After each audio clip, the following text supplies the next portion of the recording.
This video is powered by the pros at Pascal Air Plumbing and Electric. Arkansas owned, Arkansas operated. GoPascal.com. Obviously, Illinois, any team in this tournament's really good, and Illinois presents a lot of issues that we have to discuss as a team. You can start with number 0, Terrence Shannon, who's one of the most versatile players in all of college basketball. He's an excellent downhill player, can stretch the defense out with threes. They're long, excellent rebounding team, one of the best shot blocking teams in the country. And then Matthew Mayer. It's just a really interesting side note that both Mayer and Shannon, we've played before in the NCAA tournament, although they were with different teams, one with Baylor and one with Texas Tech. This time we'll take questions. Please raise your hand. We have a microphone holder your way. Only appropriate. We start up front here on the aisle. I guess the other guy wasn't cutting it, or they replaced him or something? Okay. Hey, Eric, you're supposed to identify yourselves. Bob Holt, Arkansas Democrat Gazette. I had a two-parter. Well, one was, you have a history, including this season, of doing really well, winning games when you have a little extra time to prepare. Well, what do you think is the key to that? What goes into that? Maybe I should have been a football coach. I just, I think from a preparation standpoint, there's a lot of things. I mean, one, players have to retain whatever you talk about. And, we have had some pretty decent success with time, but, Illinois has had the same amount of time, and they're really well coached. Their offense is actually something that you kind of need a little bit of time because they're spread. They'll run a blind pig action, which is an old Phil Jackson backdoor type action, and they really try to get the ball to the elbows and the nail with their 4 or 5 men, and then they run a lot of cutting action off that. So, we've needed this time to prepare for them and to learn their personnel as well.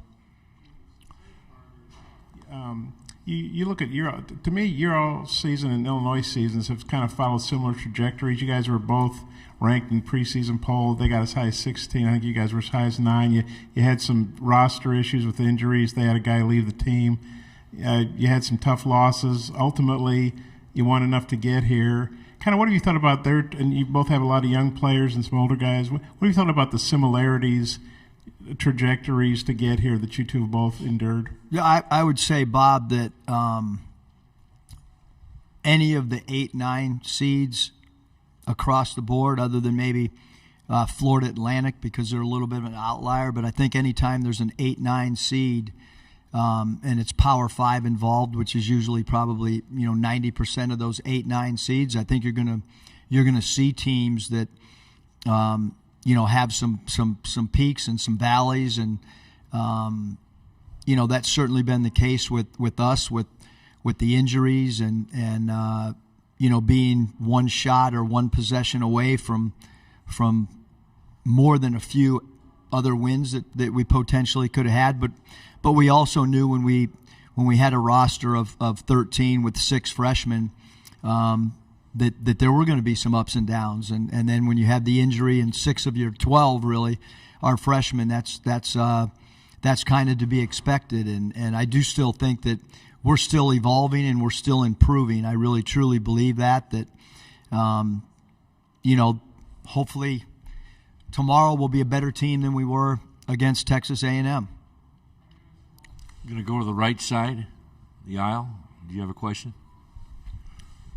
Hey, Coach. Todd Richardson with ESPN Arkansas. I know you enjoyed going out to San Francisco last year. Your mom got to make that, and just because of your time out there. But how nice is it to just be 6 hours away from Fayetteville, considering you guys played in Buffalo and San Francisco last year?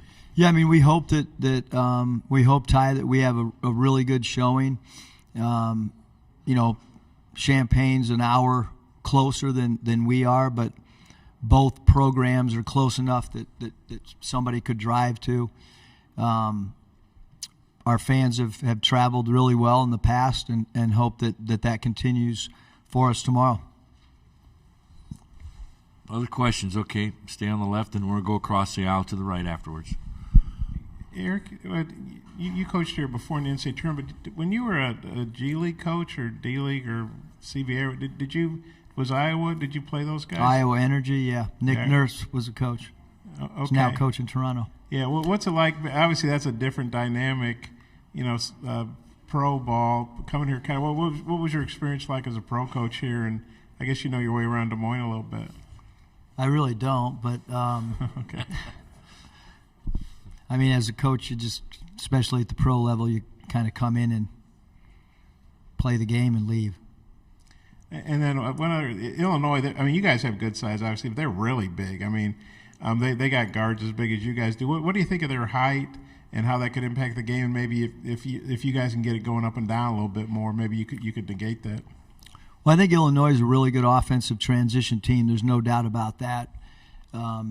But they do have great size. I think when you look across the board, they can block a shot at every position. That's a little bit unique to play a team that 1 through 5 can alter shots. And when you put together a roster with length, that's one of the things that you want to do. That's one of the advantages that you have is try to make people shoot over the top of you. They have a point guard in Shannon who's got great size and great length, and Anthony Black has great length as well. And both teams I feel are going to try to get out in offensive transition. They probably execute the shot clock a little bit longer than we do. Having said that, transition defense is probably going to be important for both teams. Going to go across the right here. Go ahead. Scott Ritchie with the Champaign News-Gazette. You mentioned Terrence Shannon, Matthew Meyer. Is there any other Illinois player that's maybe stood out to you as you've looked into them a little deeper the last few days? I mean, I really like the roster. I mean, Epps has done a great job. I know he's out for a short time, but he's a guy as a freshman that can score the basketball. He's 10 points a game. Another freshman in Ty Rogers who plays really, really hard. Great loose ball getter, can beat people off the bounce. Gets extra possessions for him by how hard he plays. 42 inside, great spin move, loves to spin baseline off either block. Melendez, obviously can make a three, does a great job basket cutting, has had some spectacular dunks from the right corner. So yeah, I mean they're that's everybody. I don't know who I'm missing, but I mean, if you want to ask about a special guy or particular guy, I'll probably tell you some specifics on him. But off the top of my head, that's some of the things that we're aware of and from watching them play. We have 3 minutes left in this session. We're going to go back in the corner here, Coach, on the right side. Hey, Eric. Eric Olson, Associated Press. A ghost from your Rapid City Thriller days. What's up, Eric? Hey, I was looking over your guys' kind of your long list of support staff.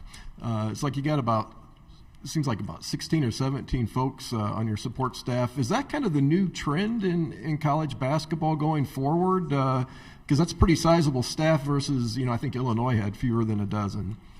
Well, we put everybody on our website. I don't know about everybody else, but we have GAs and everybody on there. But certainly with the way college basketball is going, right now we're trying to get ready for Illinois, but there's also a whole other aspect of, the portal.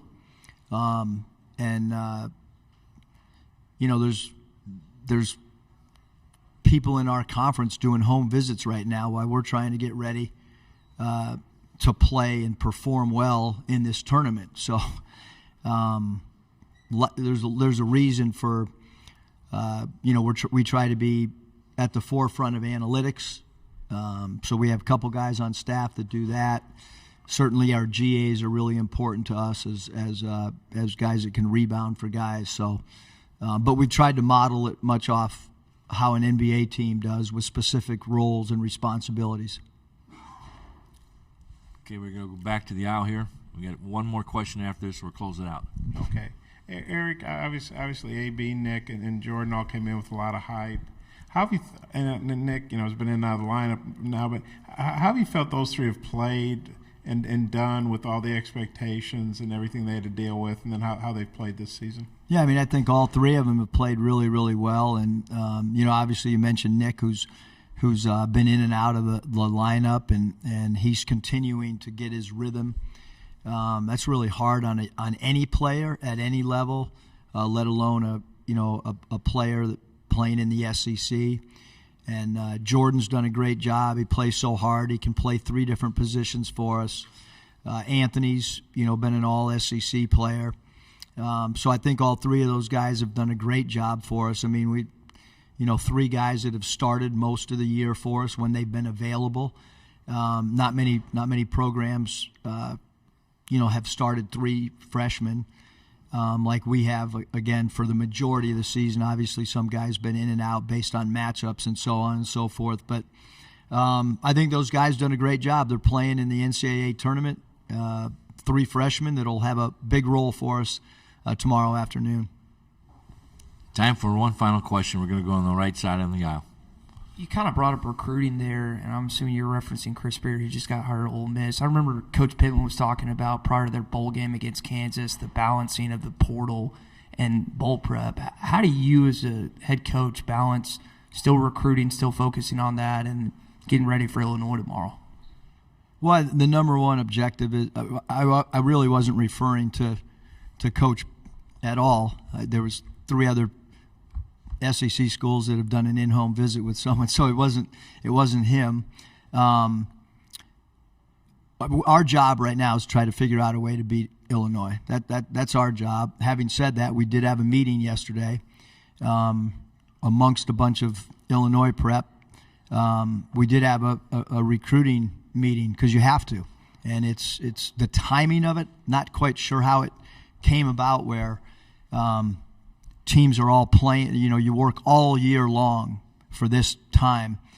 No different than last year. I mean, I remember doing 5 Zooms. I think it was 5, maybe 4 before we played Gonzaga the night before, up until maybe 11:15, 11:30 at night doing Zooms when you're trying to make an Elite 8 and you're playing in a Sweet 16 game. But that's how the rules are, and recruiting is a huge portion of our job. And so to say that you're not doing any of it right now would probably not be true. BetOnline remains your number one source for all your sports betting this season. Everything from the NFL and bowl season to esports. You'll find the latest odds, team matchup info, player news, and game trends at BetOnline. BetOnline features live betting, free contests, and live scores for almost any sport or game imaginable. We're the fastest and easiest way to bet on all your favorite leagues and events. Head to betonline.ag to join and receive a 50% welcome bonus on your first deposit. Make sure to use the promo code BELIEVE to receive your rewards. That's BLEAV. BetOnline, where the game starts.